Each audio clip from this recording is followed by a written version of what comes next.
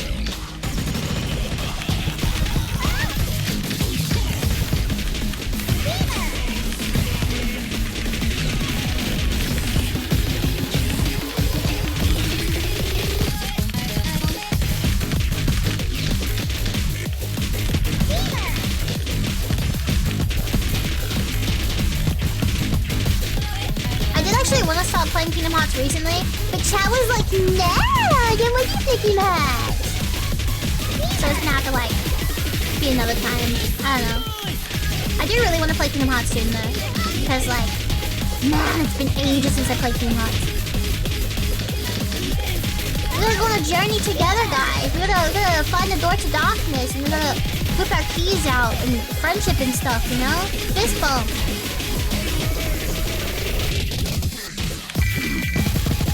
We have to bully old men with both heads.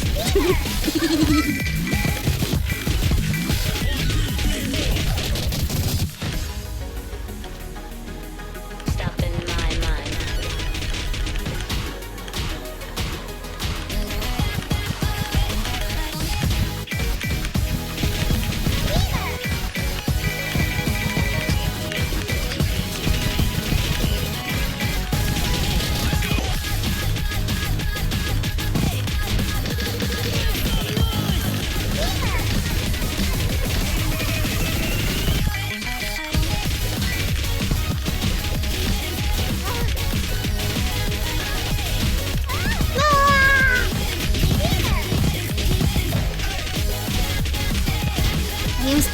I'm speed!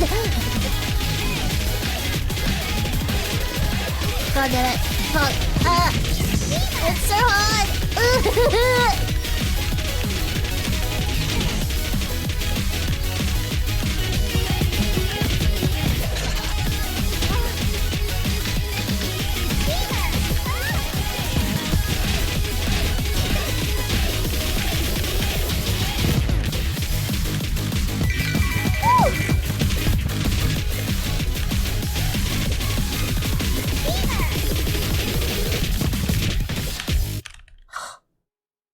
Song is so fucking fast. Holy shit. Oh my god, why is this that picture there? That picture that was just on the screen? It gave me like such No Straight Roads vibes. I'm not gonna lie. Dude, I wanna play No Straight Roads again. Especially with like No Straight Roads getting another game. Like, dude, I'm so excited for the second installment of No Straight Roads. Oh.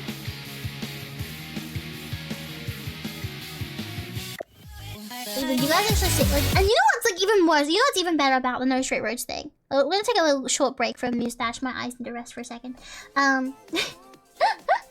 So like with No Straight Roads, they like teased last year. None of you are ready until we solve this.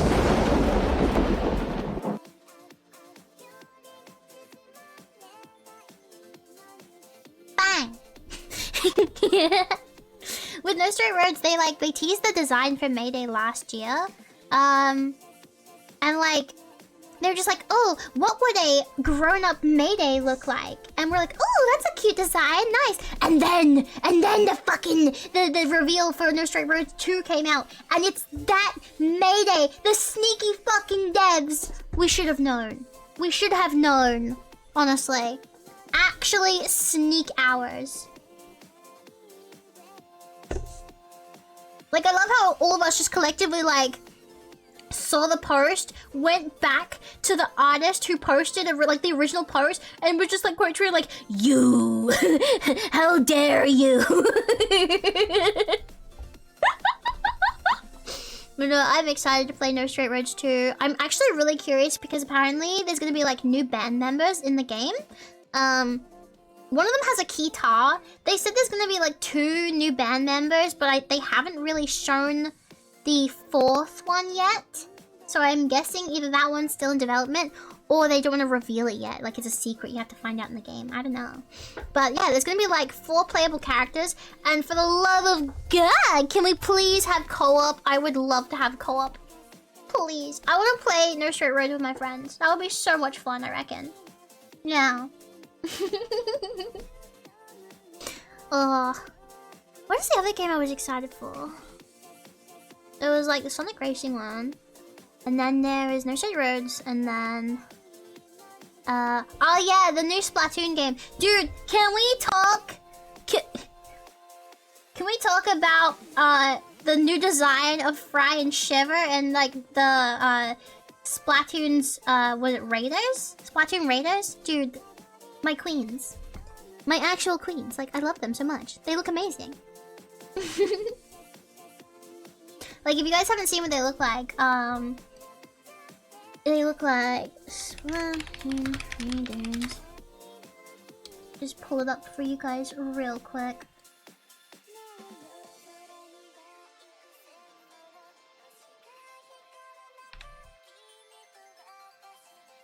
Like, honestly, like, honestly though, kinda serving cunt dayo. Not gonna lie.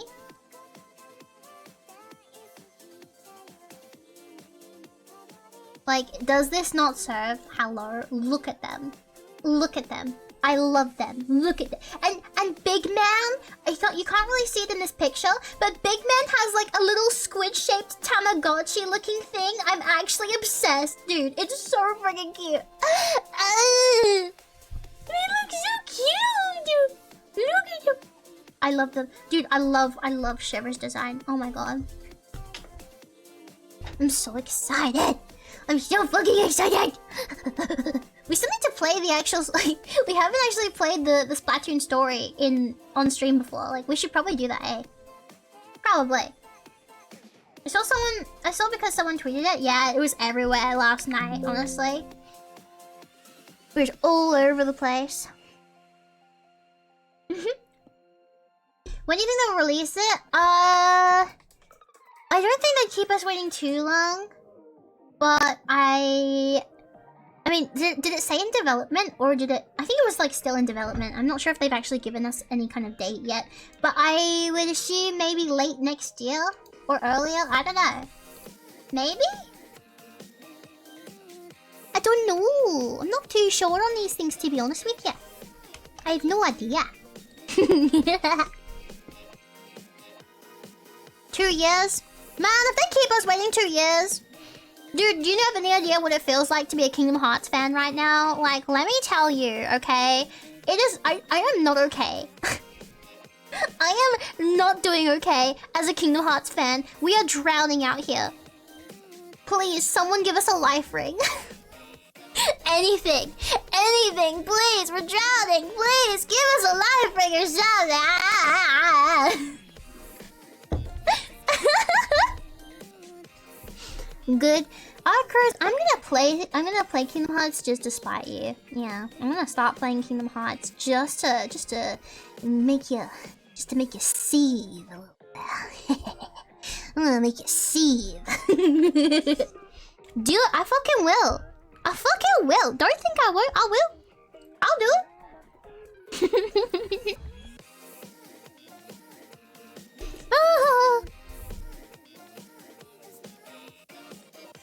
Everyone went so quiet all of a sudden. This is what happens when I play rhythm games.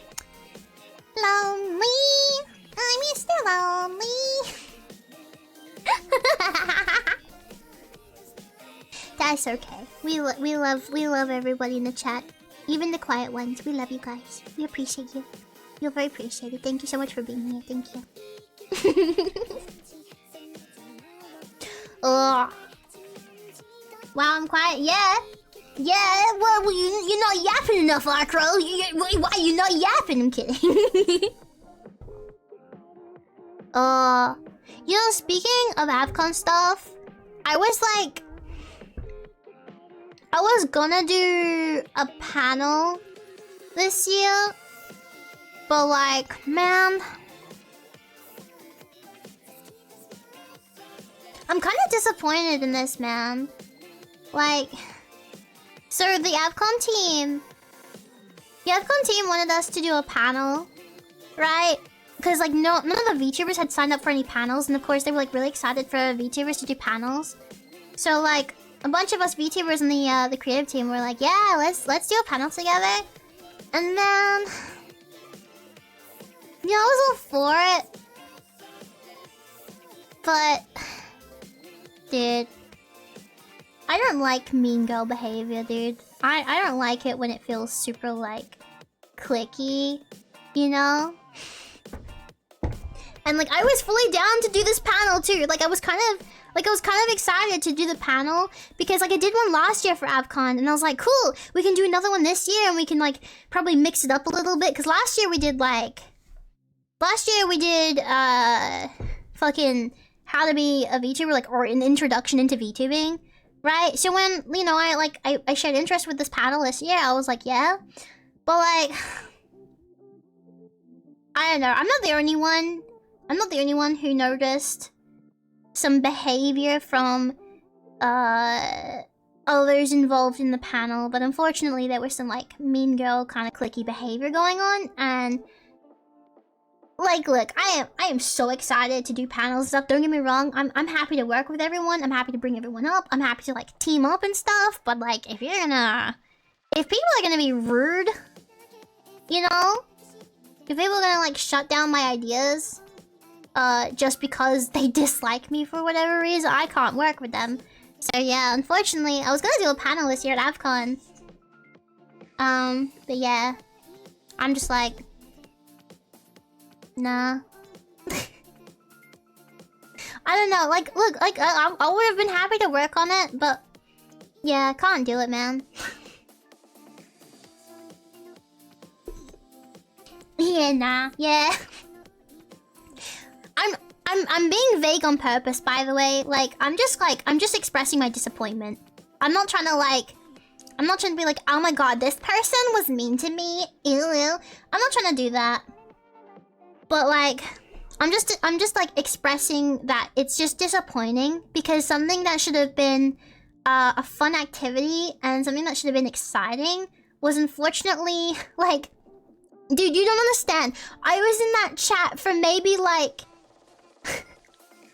maybe 20 minutes or less before I just ended up leaving, because like the snarky attitude was so bad. Like, man, I can't.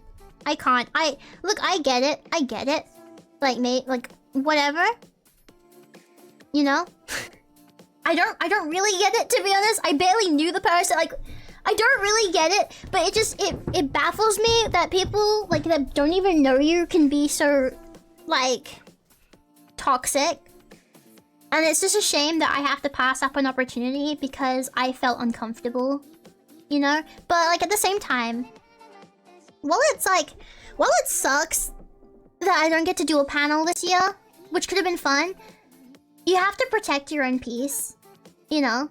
You have to go, well, if it's like this in a you know, if this is how it's like in a Discord chat, what's it gonna be like in person on the day, you know? And like, is this behavior gonna continue?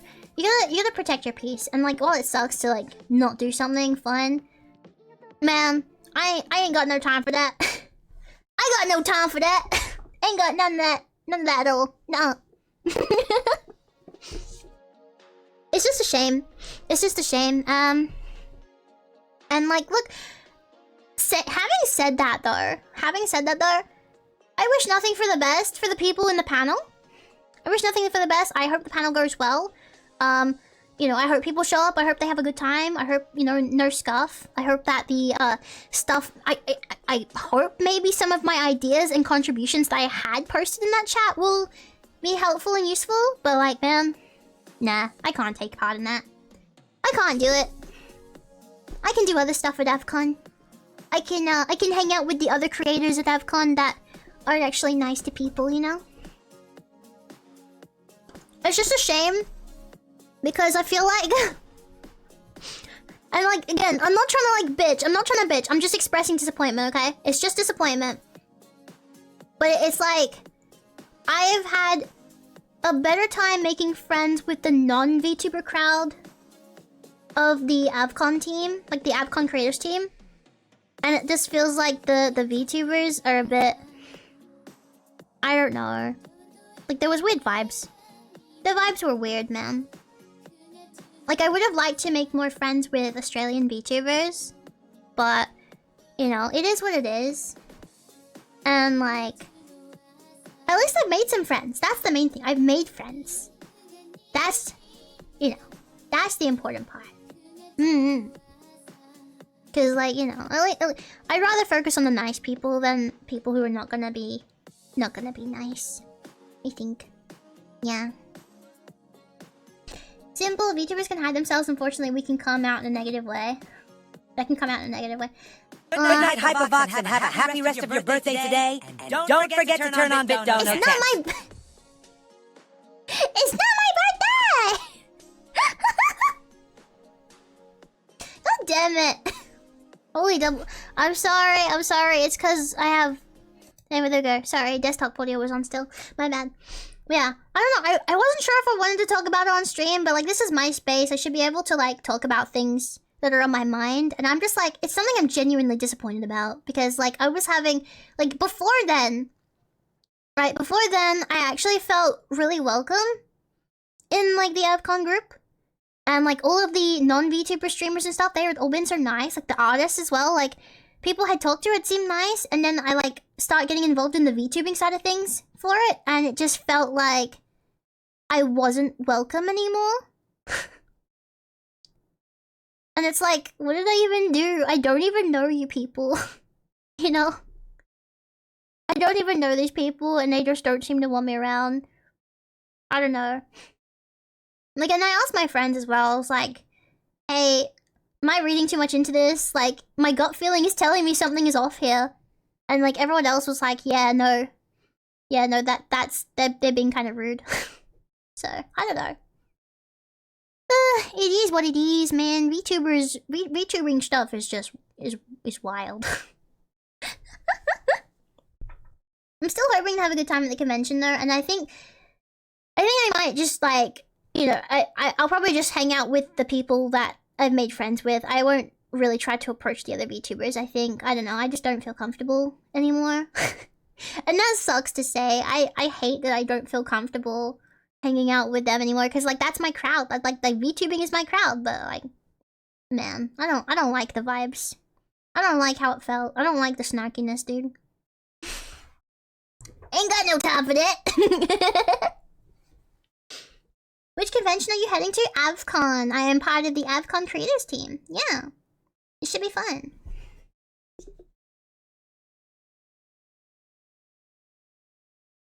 Is this the Cinder stuff? No, this has nothing to do with Cinder. No. No. I've just had, like, it was more just like a bit of a rough time with other VTubers, involved in the, Avcon creators team. But like, again, I'm not trying to start drama. I'm just kind of like, I'm just disappointed. You know, like, I was excited about it, but now I'm like, I'm just disappointed in the behavior. I'm disappointed that it's kind of like ended up the way it did. You know? But again, it's like, I'm gonna focus on the good ones. Focus on the good peoples. I'm not gonna let, you know, I'm not gonna let like petty stuff like that ruin my time. Cause like, this is a really exciting opportunity for me, you know? And I wanna make friends, I wanna have a good time, I wanna share my love for Avcon with everybody. You know? But yeah, no, this is nothing to do with Cinder, no. I literally don't even know Cinder. Definitely not.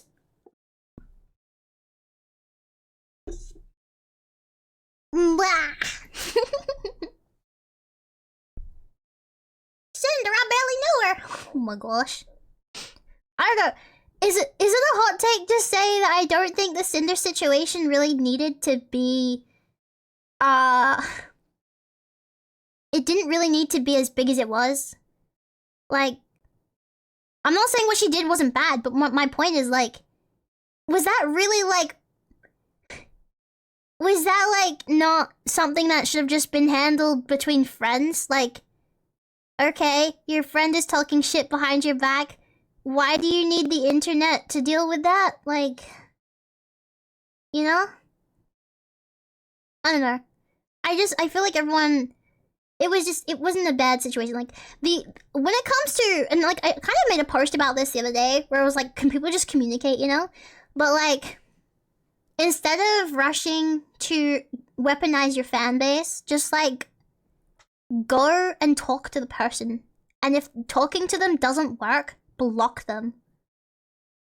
Like, honestly, if it feels like you can't get through to the person you have a problem with, if you feel like there's nothing more you can do, just block them. If they're like actively doing stuff wrong, like you know, like, I think this is a situation that is worthy of a Google document. Okay, so say there was an incident, and I'm not gonna say any names or anything because I don't want to touch it with a 10-foot pole, but there was like an incident where like someone got blocked by a female VTuber. So in retaliation, the dude went around and made a sex AI bot, like a sex AI chatbot with with her IP.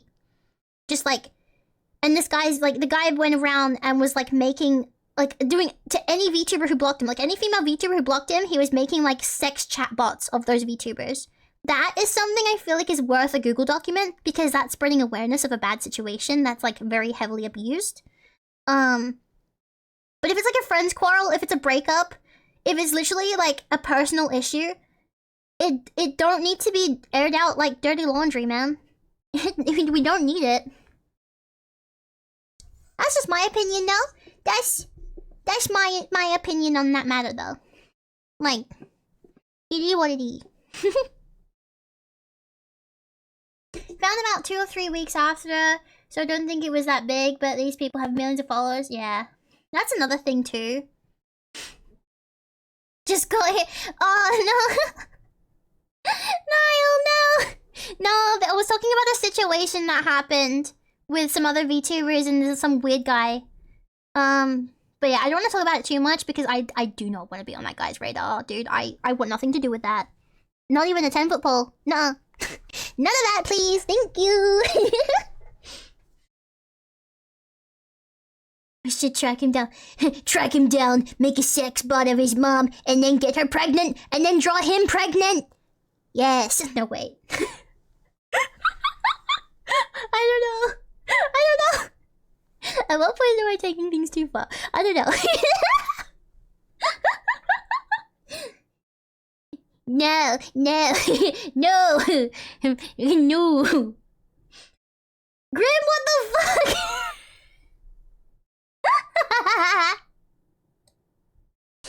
That's fucking minging. Yeah, no. But like, as I said, I think it should just be a Google document if it's an actually really bad situation people should be informed about. But if it's just personal shit, just keep it to yourself, man. Like, unless you are literally being blackmailed against, like, if someone, like, imagine, okay, if someone is doxing you, sure. If someone is blackmailing you in a really bad way that you can't handle and have to make people aware of, sure.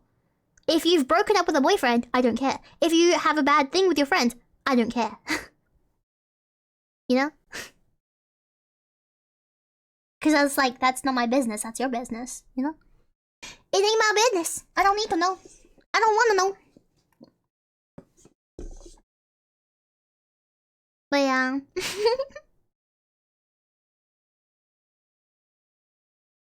Well, just being adorable, voicing your opinion, which is understandable. Dude, I like... Fox is being adorable and voicing her opinion, which is understandable. Keep being your honest self.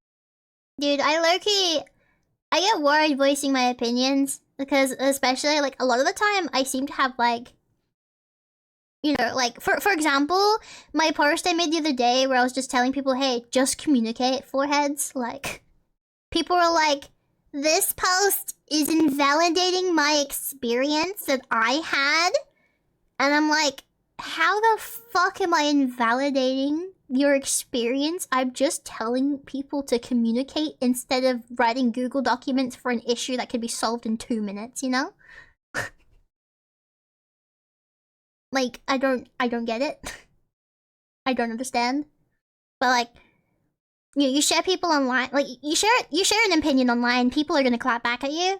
So like, I don't tend to like say my hot takes very much because I just don't want to deal with that kind of shit. I don't have the energy or time for it. And like, some people just don't want to. Some people don't want to like hear what you have to say. They just want to hear their own voice. I feel so, you know, it's not too ideal.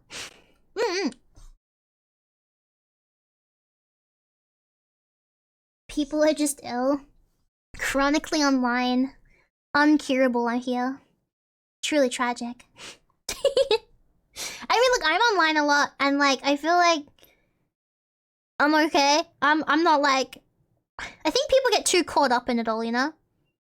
I think people get too caught up in all of it, and like, just kind of get used to being able to weaponize shit that they shouldn't be, and they misuse words, and they get used to attacking people instead of listening to people. Like, I've literally watched people in this community be like, they'll make a mistake, and despite efforts to genuinely come back as a better person, people are like, no, get the fuck out, we don't want you here, you're never allowed to have a career ever again, your life is literally over a simple mistake. Like, people make mistakes, no one is perfect, everyone has like issues in their life. I think it's like, it's silly to kind of go to someone and be like, you're literally never allowed to do this again because we said so. Like, that's stupid.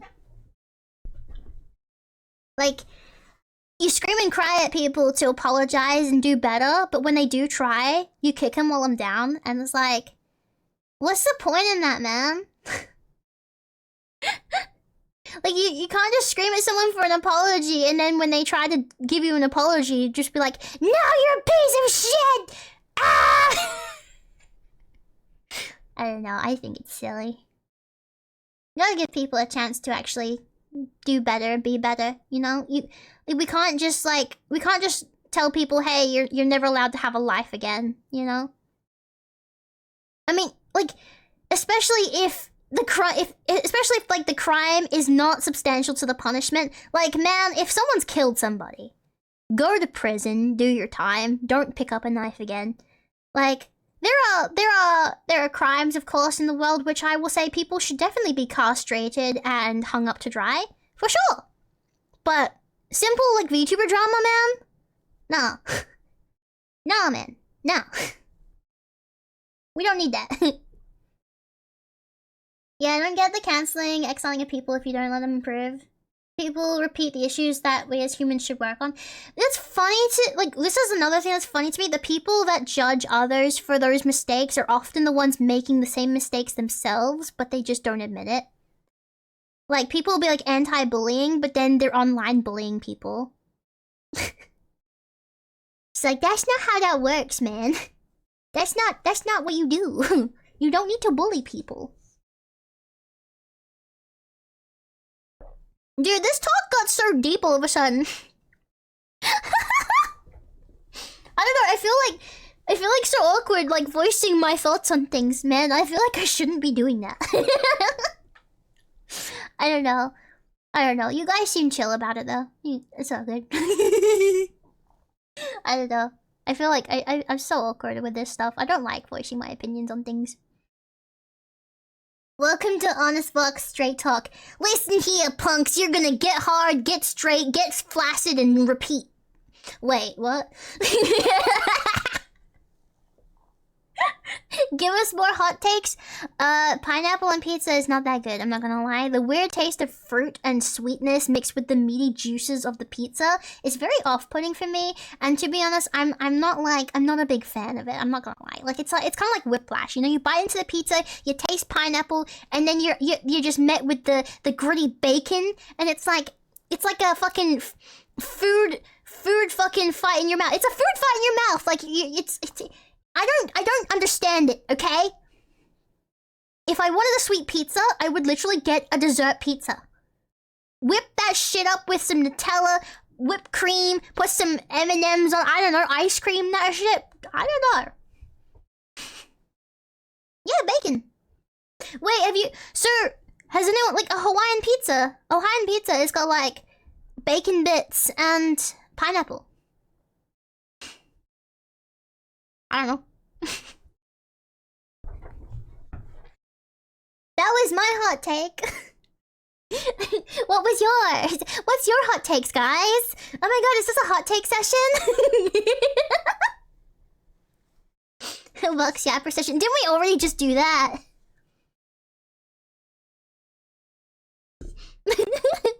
Never tried bacon, dude. Bacon? Okay, what is your thoughts on this, guys? I prefer my bacon, like, there's like two types of bacon. Like, there's bacon that's kind of like crispy and crunchy to bite into. And then there's bacon that's like, not overcooked, so it's still kind of like squishy to bite into. But it's not undercooked either. Like, how do you prefer your bacon? I'm like a mix. Like, I like the crunch, but I also like the soft bacon. I don't know. It depends on the bacon, I suppose. I feel like if the bacon is too crunchy, it's not as nice to bite into. I like it when it's like crunchy on the outside and soft on the inside. I think that's like the best kind of bacon. Oh. In my opinion, that is. Give me the crunch. I like it crispy and crunchy. Maybe I'm just weird. I don't know. I like my meat undercooked. Like, not undercooked, but like, you know, not like cooked to the point where it's fucking solid as a brick, you know? Even sausages, like, I prefer the sausages to be like, not fully cooked up. I don't know. I don't know what kind of lingo I'm trying to go for here, but I don't eat it raw. Nah, I just don't cook it for as long as like, I don't let it get like fully crunchy and crispy. That's what I mean. It's too crunchy when it scratches near the top of your mouth. Yeah. Eat my mic. Oh.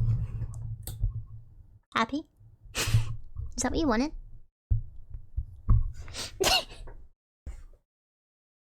I don't eat raw meat. No! I don't like it raw. I just like my bacon not fully crunchy. Yeah. It's gonna have a little bit of chop. Yeah. Although, I'm kind of sad because I can't really eat bacon anymore. Yeah.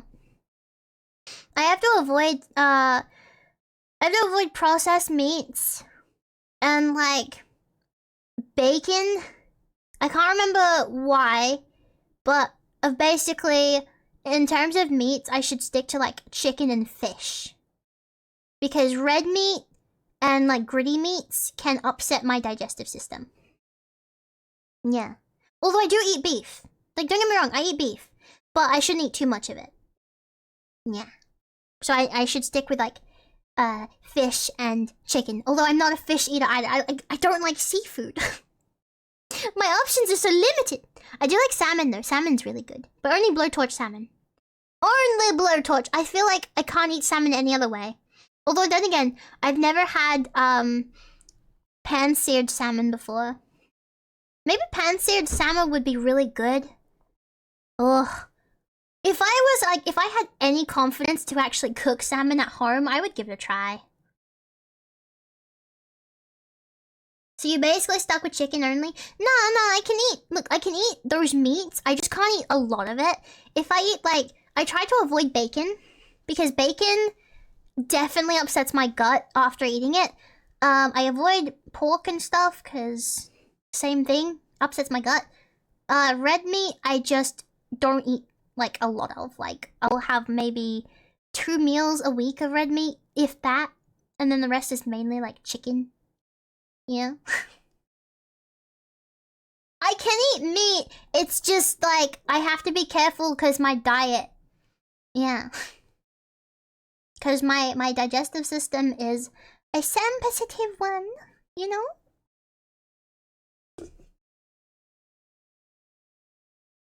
I keep copying L's, man. Lactose intolerant, gluten intolerant, I'm not even gluten intolerant, I'm fucking celiac, man. It's not even intolerance anymore, it's just a you will literally die situation.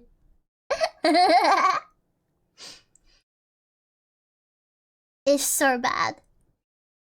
But man, I love salmon, especially like a brie salmon. Oh, mess me with that shit. I'm so in. Really rolled a 4 on the food stat. Nah, I feel like, honestly, like, while it sucks, I feel like you'd roll a worse on the food stat if it were like tomato allergy or like fucking, you know, like, you know those really specific allergies of foods that like you're allergic to one food, but that one food is literally in everything, you know? That would suck. That would definitely suck. Now I want seafood. Go get some seafood, bestie. Have fun. I went to the sushi train right before the stream. It was good. I kind of wish I ate more though, because I'm already hungry again. And it's like 1 a.m. though. What? How do you pronounce potato? Potato. Potato? Potatoes? Potato! Potato, tomato. Do I say it weird? Boil 'em, mash 'em, stick 'em in a stew and eat 'em, yummy, yummy.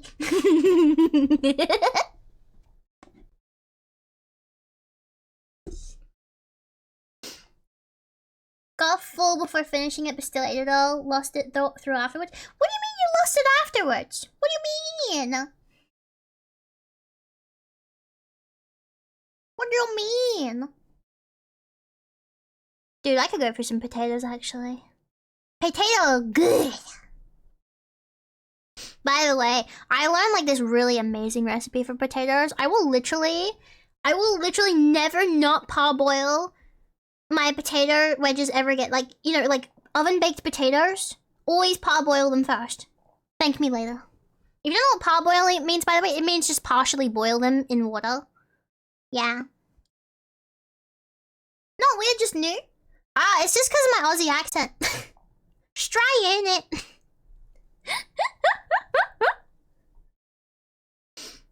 I don't know. Have you had corn asada? No, I have not. I don't know what that is. I'm assuming it's some kind of like soup. It sounds like a soup. I gotta go to the bathroom again, so I'll be right back, guys. BRB.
I figure we're just gonna go back to just chatting, dude, because we're just yapping. Also, I'm back. Hi! How are you doing?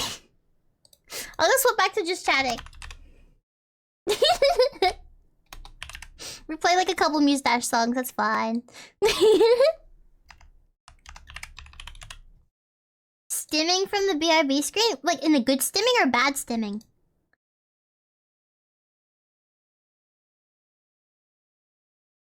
Carne asada is by Google definition flank steak. Ooh, we stimming? Ooh, wide awake, hell yeah. I required spicy chili. It's not seafood, but still tasty. Dude, I'm actually hungry. I reckon when I finish up stream, I'm gonna get some good munch, you know? Get some good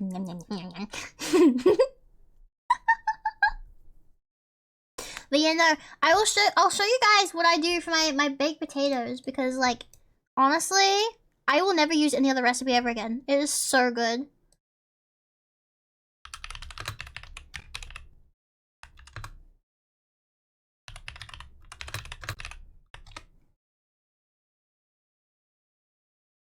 Okay, it's like a short video, but it's still really good. Hang on, let me get this up real quick for you.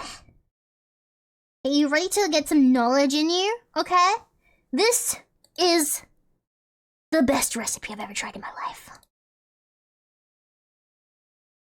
I'm gonna get some knowledge, guys.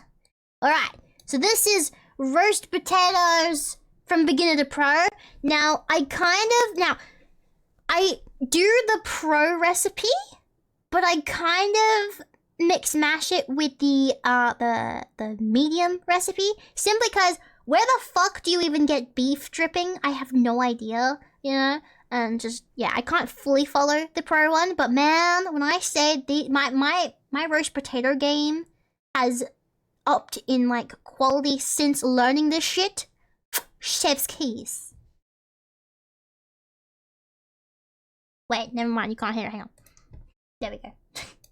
Making roast potatoes from beginner to pro. A beginner, we just go straight to roasting starchy potatoes like Maris Pipers and Russets in olive oil and salt. Roasted for about 45 minutes, making sure to toss them a couple of times. Quick and easy, crispy potatoes, but could definitely be improved on. At intermediate, we step up the process by parboiling the potatoes first, breaking down the flesh and giving them a craggy exterior that massively boosts their crunch. We then use melted butter for a richer flavour, but mix in olive oil to stop the butter from burning. Then add bay leaves, rosemary and garlic cloves, leaving the skin on to stop them from burning. Toss them every now and then like before for a total cook time of 45 minutes. Beautiful crunchy exterior with a soft fluffy interior. Now at pro, we parboil like before, but add bicarbonate of soda to the water, followed by shaking them in a bowl after cooking. Both techniques breaking down the potato exterior even more. Finally chopping garlic and rosemary. We then use them to infuse melted beef dripping and remove them when the garlic starts to brown. We then strain the beef dripping and reserve the garlic herb mixture for later. Then cooked at 200 Celsius for 45 minutes, tossing intermittently like before. Once cooked, we toss with the garlic and herb mixture from before along with fine sea salt. After all that, you're left with nothing short of roast potato perfection.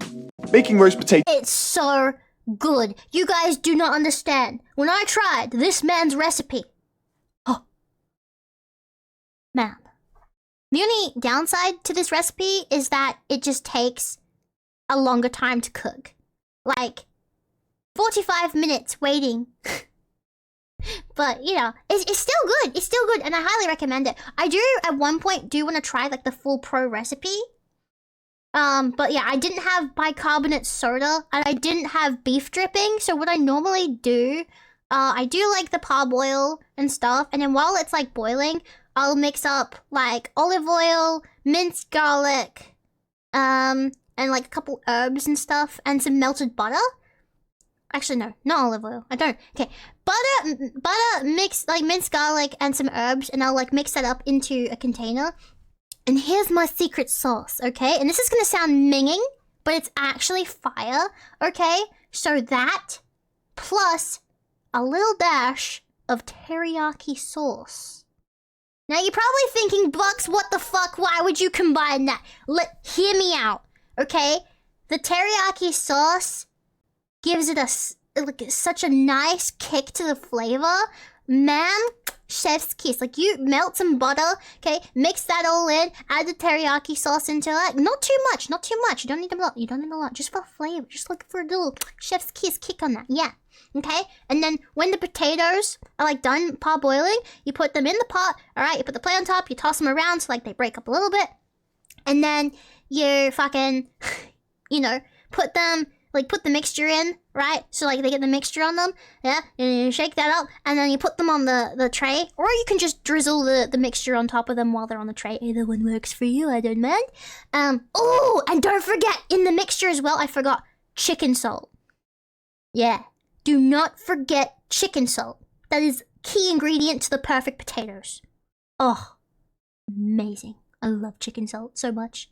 But yeah, and then I cook it for like 45 minutes, and every 10 minutes I'll take them out, toss them in the bowl, put them back in the oven, and keep doing that until they're nicely cooked. And mwah, chef's kiss is beautiful potato.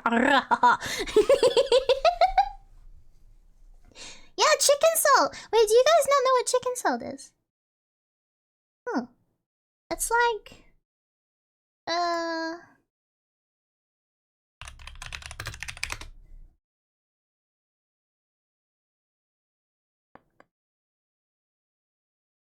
Hang on. Wait, no. I'm just gonna make sure this doesn't show my address. Okay, no, it doesn't. Okay. This is chicken salt. It's very good. This is the exact one I use, actually. It's like... How do I even explain chicken salt, dude? It's like... I don't know. I don't know how to explain chicken salt, but it's like a really nice tasting salt. And most chicken shops here, like by chicken shop I mean like a place you go get like a family roast chicken and chips from. Like most of them will be like, do you want chicken salt on your chips? And most people will say yes, because chicken salt is literally the best salt you will ever put on a potato in your life. And if you haven't tried chicken salt, I highly recommend you try and find if you have it in your country, because man, you are missing out. And if not, maybe get import from Australia, I don't know. But it's so good. Definitely try it. 10 out of 10. There's also like another recipe I've been doing. Let's see. Playlist.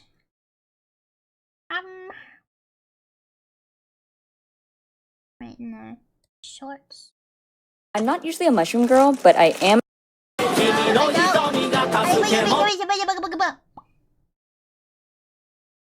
Stomach, stop growling at me! I'm trying to find the video.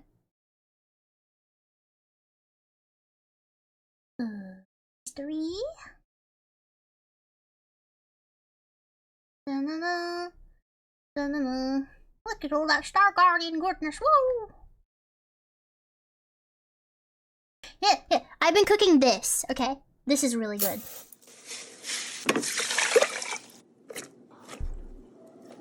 You cook this in a rice cooker.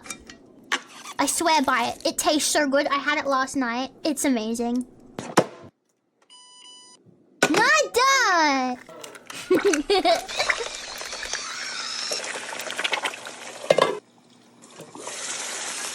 Although I just pan fry my eggs, I don't do this.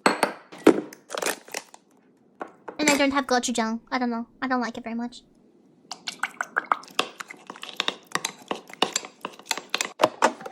Instead of gochujang, I whip up bibimbap sauce. So I do like 2 tablespoons of soy sauce, and then I do 1 tablespoon of what's it called, sesame oil, and then I do 1 tablespoon of minced garlic, teaspoon of sugar. Hello, Miss Kitty. And then I mix that together. It's a really nice sauce. You guys should try it sometime. Like, look how good this is, man. Oh. Although, I'm not gonna lie, I can't get behind spinach. I've tried eating spinach with this. I had spinach with it last night, and I'm not a fan of spinach, man. I am not a fan. Dude, that's making me so hungry. Oh, I want food. I'm so hungry. Karage don is delicious. Yes, I love karage. Although, I can't eat karage anymore unless it's gluten-free. Sad face. Alright, Miss Kitty! Alright, give me 2 seconds. I'm gonna let the cat out. Meow! Meow! Meow!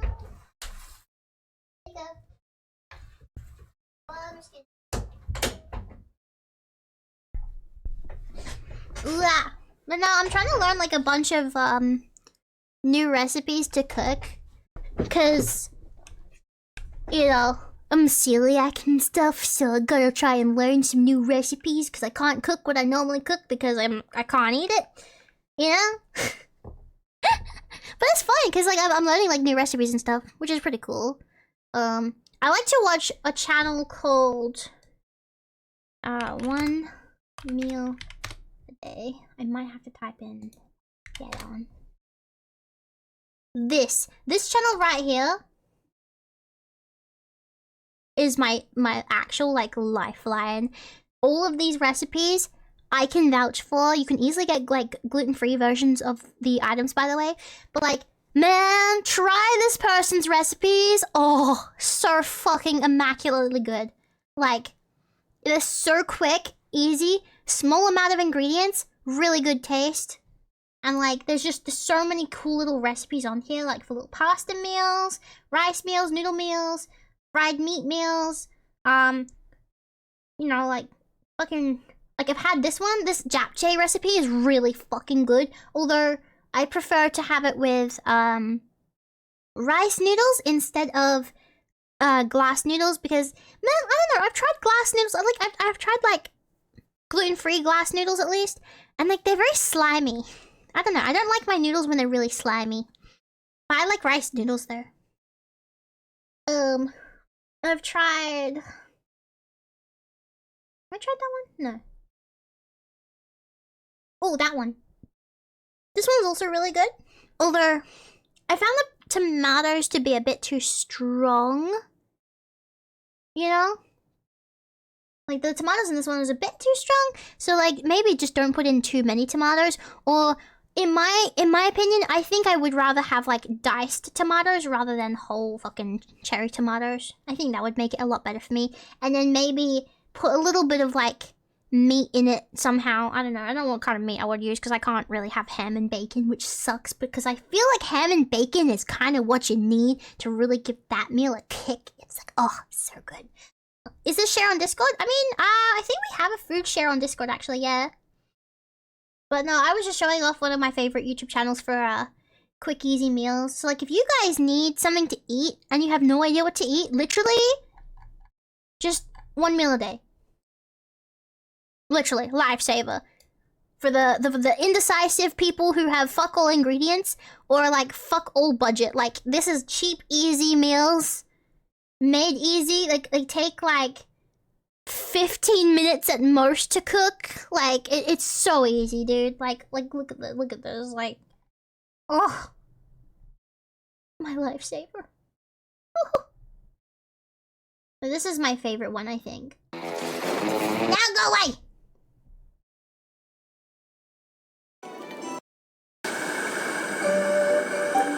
I also like how this guy beats up his food sometimes. How come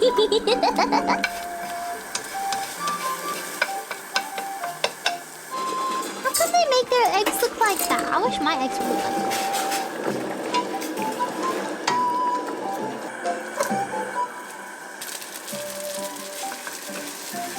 Man. Dude, okay. When you're cooking, okay, hear me right now. Do not put too much oyster sauce on your noodles. It will taste absolutely horrific. I have made this mistake. Do not be like me. Do not be like me and make that mistake. Do not overdo the oyster sauce. Little bit of oyster sauce. Just a little bit. A little tiny bit. Not a lot. Just a smidge. Tiny amount. Tiny amount. I wonder what is YSAC? You suck at cooking. I love that. That's an amazing name. Here we go. I love chives. Chives is so good. Dude, honestly, Now I think about it, I have the rest. Like I have ingredients for this. I might make this off the stream. I'm not gonna lie. I'm feeling it. I might make this. I have all the ingredients. Munch. Oh, get in my mouth. Nom, nom, nom, nom, nom, nom.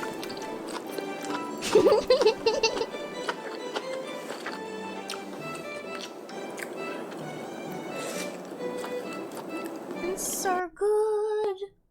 Another thing I want to make is like, have you guys seen when people kind of, they get like a sheet of seaweed and then they put like rice and then fillings in and then they kind of like fold it into a square, wrap it in like, do you guys call it glad wrap or like cling wrap? It's like the see-through saran wrap kind of stuff, right? They'll wrap it up in that and then they'll cut it in half and you're left with like a sushi sandwich basically.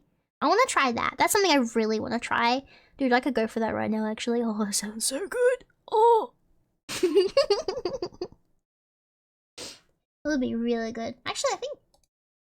Sweet glazed like katsu this. mousse. It is quite literally everything you want it to be. Also, I love this guy's and channel more. too. Starting with our rice. And you're just gonna have to trust me when I tell you I washed it. Or you can not trust me because I'm just a stranger on the internet. Now we're just gonna go ahead and cut some chicken thighs into thirds, cover them in plastic, and then you're just gonna beat them until they're nice and even. And now we'll just salt and pepper both sides, and then give them a quick dredge in flour, egg, and panko. It should look like this. Then carefully lay those into some 350-degree food lube, and remove once golden and crispy. Now in a small pan on medium-low heat, ketchup, Worcestershire sauce, oyster sauce, soy sauce, a little hot honey, and brown sugar. And then just whisk it together until your sugars dissolve. Munch. Munch. I want to eat, please. Feed me. Sweet glazed katsu mousse. It is quite literally everything. I shouldn't watch food videos when I'm hungry. I'm actually so fucking hungry right now. I'm ravenous. So good. Sweet glazed. Anyway, we're almost at 6 hours. I know we're like just shy of 6 hours, but man, my stomach is rumbling. I have a hankering for some munch, so I am going to actually send you guys on your merry way. We're gonna find someone to raid real quick. I hope you had a good stream. Thank you for listening to my rambling rants today, guys. Really appreciate it. Did it to myself. I know I did. I know I did, but I like to share food videos, man. Come on. Unbelievable. Callie streaming!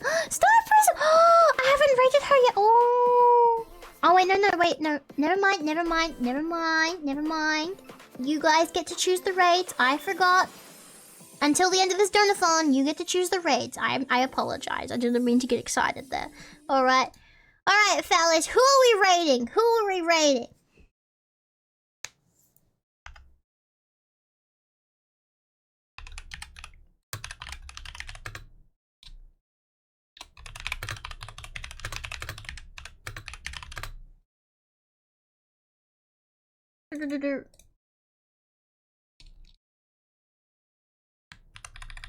Also, this is the raid message. I feel like it's appropriate after what we talked about today.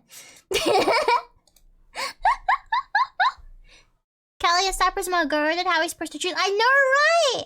I mean, like, you guys get to pick who we raid into. It doesn't have to be those guys. Please, please tell me who you would like me to raid into, and I'll send you on your merry way. Thank you so much for being here, by the way. I appreciate you guys. Tomorrow, like, some of you wanted me to do some VR, so maybe I can, like, try and see if I can get my VR set up for tomorrow. But yeah, should be fun.